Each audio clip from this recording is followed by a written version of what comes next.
we are in 2015, 5 years after the beginning of the BP oil spill here in the Gulf, 10 years after the landfall of Hurricane Katrina, and really what was ground zero for both events, here down at the mouth of the Mississippi River in lower Louisiana.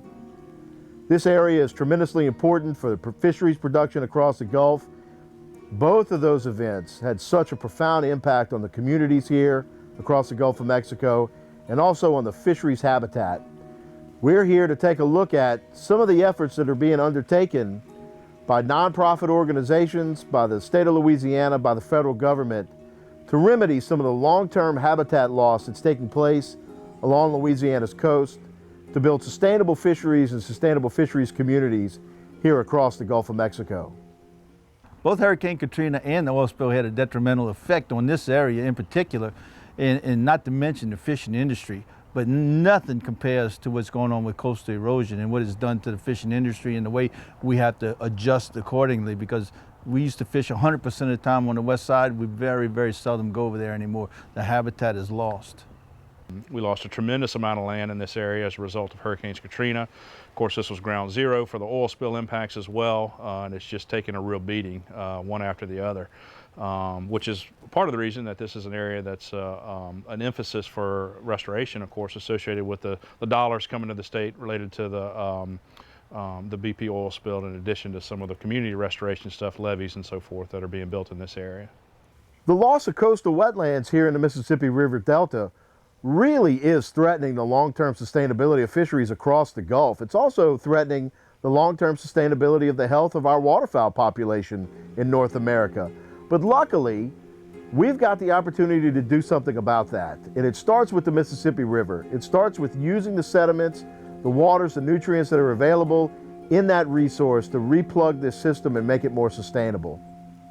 The good news is that we think if we implement the projects that we're discussing, that things will change for the better. Habitat will be improved.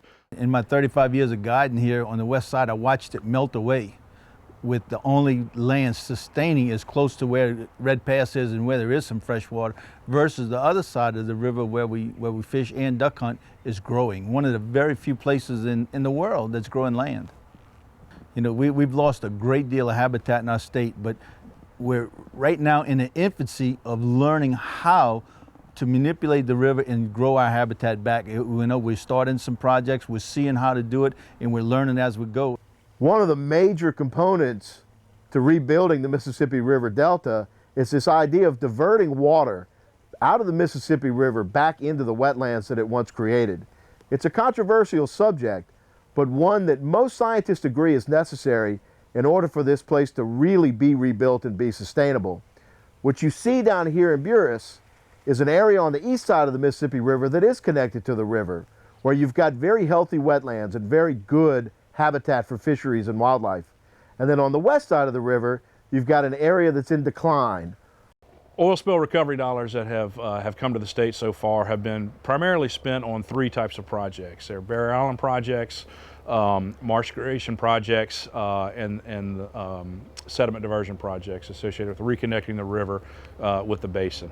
We are evaluating 4 diversions on the lower river right now. We have essentially gotten to a point where we believe we have locations for those diversions. We think they'll be cost effective, and we think that we can achieve benefits that will be reasonable in terms of the amount of dollars that could be spent toward those. On the east side of the river with the natural diversions that are there, it is a laboratory. It is proven that we can do it on a small scale.